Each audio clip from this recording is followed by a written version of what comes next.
The National Weather Service in Indianapolis has northeastern Warren County until 3:30 p.m. Eastern Daylight Time. At 2:45 p.m. Eastern Daylight Time, a severe thunderstorm was located over Otterbein, moving east at 20 miles per hour. Expected hazards include 60 miles per hour wind gusts and quarter-size hail. This is a radar-indicated threat.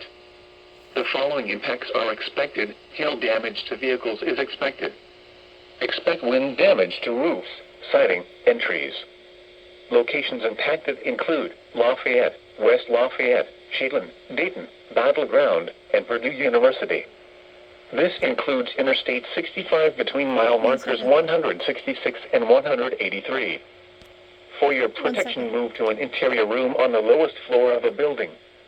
Repeating, a severe thunderstorm warning has been issued until 3:30 p.m. Eastern Daylight Time for the following counties in Indiana: Tippecanoe and Warren.